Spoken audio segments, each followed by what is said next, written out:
Hey everybody, one of my videos showed the inside of the barn and that machine was parked right there. And I believe it was Bob Crone asked what it was, what's it do? What it is a Bale loader. It's got a grapple on the other end. It's set up to run down the road so you can get from point A to point B. It's a 1953 Chev C50 chassis. It's what the front end still is, and the frame rails. Still has the original steering gear on it, the original steering shaft coming up. It does have a little bit newer steering wheel. Steering wheel's out of probably a 70 something Jimmy.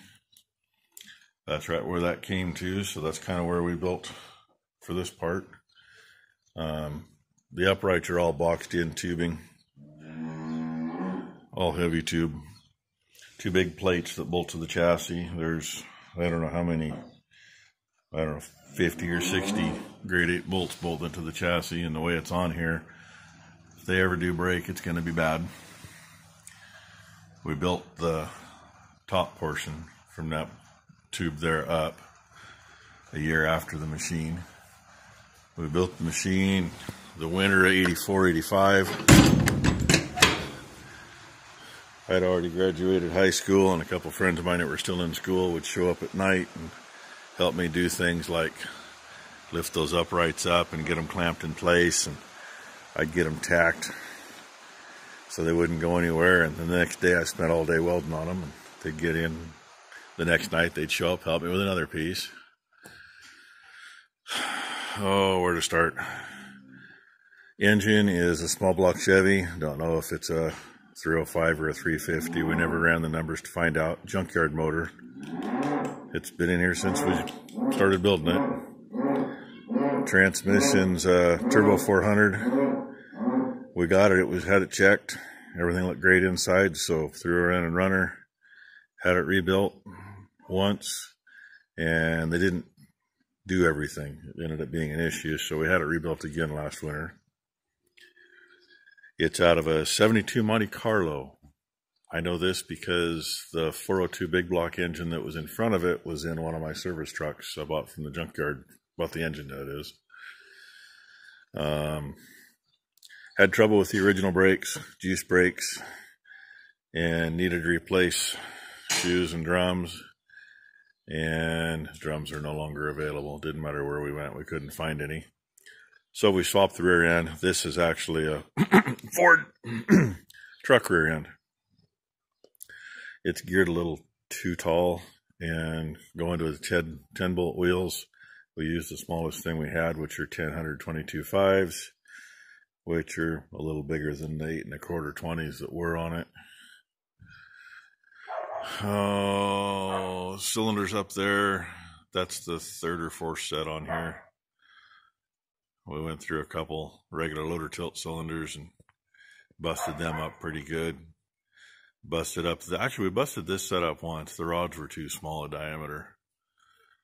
Number one took a video. I just had it out in the yard here going up and down, going through the moves, and you'll notice it makes a lot of noise because we've got it set to 1,600 pounds up there. So with those, they're a bigger diameter rods, so there's a little too much flow trying to go where it can't, so it always bypasses. The grapple head originally was on the front of our 175 Massey with an extension, and that hole there actually went through. Pin was actually up about here. I can figure this out. About this high. We just had this came up and then back down so it could float. And while it was still on the tractor, we did some changing. We put the quarter turn on. It'll actually go 360, but the hoses won't, so hence the red end and the yellow end. Always make sure the red shows. Don't make it all yellow or you're fixing a line. Hydraulic motor up here and a belt, because that way it gives. I'm putting this hay in here today. I kept bumping one pole. I don't have any choice. I'm against it. I actually knocks this freaking tire off the damn bead on the pole. But you bump them with the grapple and it just swings. It's no big deal. That's it. That motor was state surplus. Came out of a state sander. I think it was the Draper drive for it. The big cylinders up above were surplus from a veneer machine manufacturing company that was not too far away. Neighbor worked for them and they were surplus out of the warehouse. And I don't know what else to tell you. Other than say we run it from both sides. I tried doing this video earlier, but it's a little dark in here, so I went and got a light. And number one was feeding while I was doing it, so it was kind of noisy in here. So I got a light, see if it works. Look at that. Yep, air ride truck seat. Air cans in here because that was put in here long before we ever put the air brakes on. Gear shift and the throttle at the end of it. And there's our new brake pedal. And the hole in the floor is where the old brake pedal went. It had two master cylinders underneath, one from each side, and a valve. It had a regular diverter, hydraulic diverter valve come up through that hole to shift. And if I remember correctly, that console and the steering wheel and the motor came off of a New Holland combine. That's what you got, you know. And get up here. Got to have the air conditioning. Got to see where you're not at. Yeah, I know microphone, we stole it, but that's for telling drivers when we used to unloaded all the dairies, hey, you went too far, make them back up a set of doubles. Front set, outside one's the main boom, inside one's the jib. Back set, outside one's the rotate, inside one is the grapple for grabbing. And yeah, a whole array of switches. Heater switch, fan switch, yada yada. Right down here, get the light where you can see that ball valve between the two hydraulic lines. That's how we shut the steering off. Open the valve and you got no steering from this side, so you can run the other side. The only thing you do have to do before doing that is I don't recall which direction you got to turn it, but you got to turn it almost all the way one direction, or the cylinder underneath loads up on one side too much. And the other, now that that's there, we can make the ghost over there.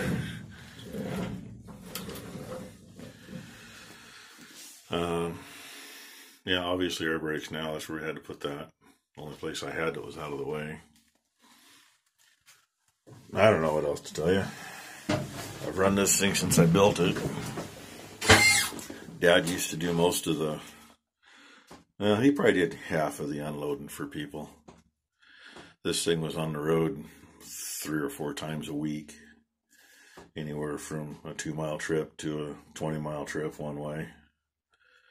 Unloaded a lot of 40 and 24-foot sets of doubles. Most of them just did a dairy, pull right, one outfit, pull right into the barn, truck pulls in, and all you do is pull forward, grab it, back up, turn the wheel, set it down. And yeah, she's showing her age. Paint's all wore off. It didn't help it a couple years ago. Dad used to like to leave it up on the hill in our other barn. And the problem with that is it'd get damp up there. It'd get damper up there than it did here.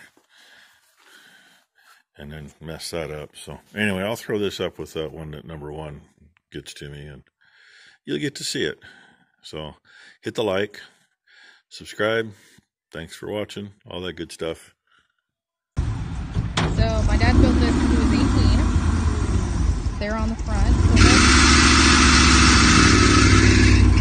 They hook 10 bales at a time. We built this from the ground up, and it is helpful when we have to unload semis like we just saw. So that's how we put majority of our load bales in, all by this.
getting way too many pieces to this video, but I'll get it all together.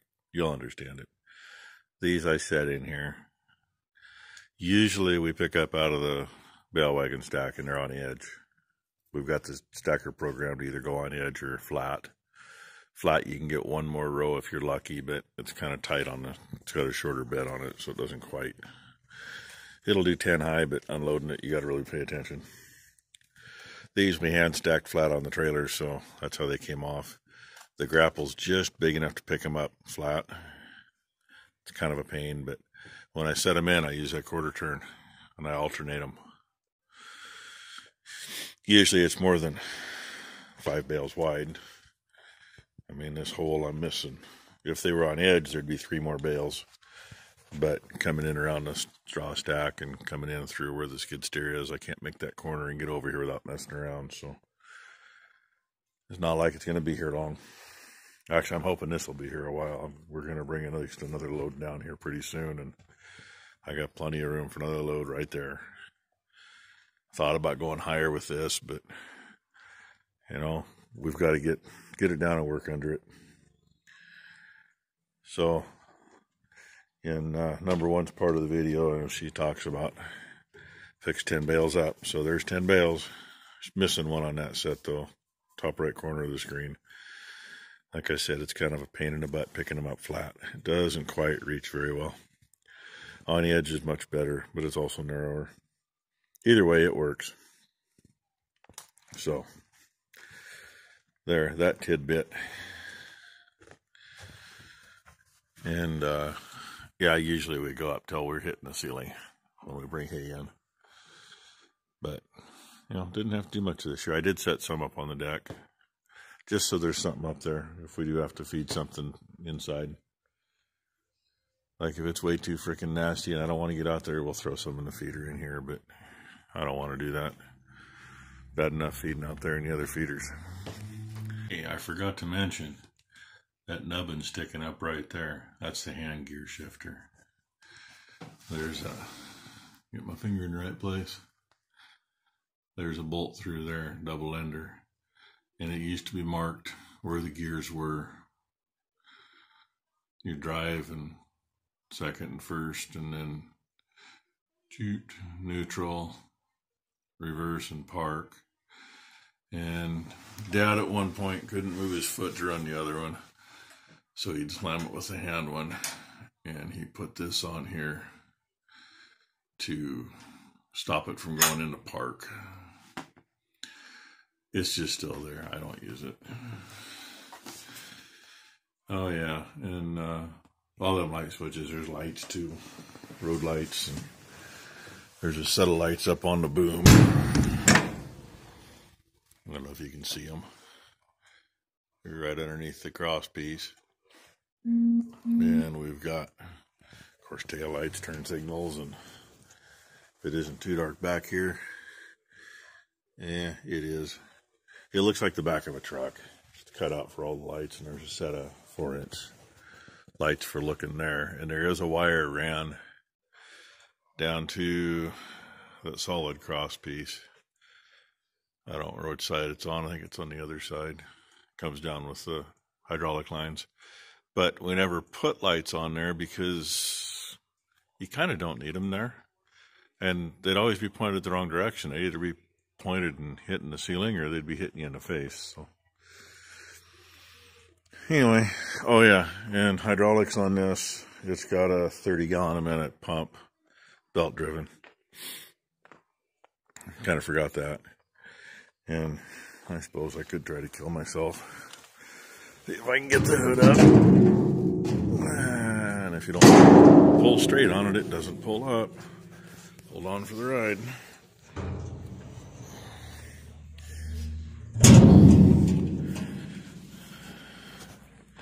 We put the air on it. We had a little single cylinder compressor that the guy working for us had. It kept rattling itself apart. This one, a friend of mine had 2 of them, and he brought them out, and we played around and made this one work. Had a little issue with it to begin with. It was vibrating itself and blowing oil everywhere. So I put the brace on it, and I did an oil tube extension because it came out right at the bottom. Extended up here to the top. And it doesn't blow it all over anymore. But yeah, so there it is. There's the pump.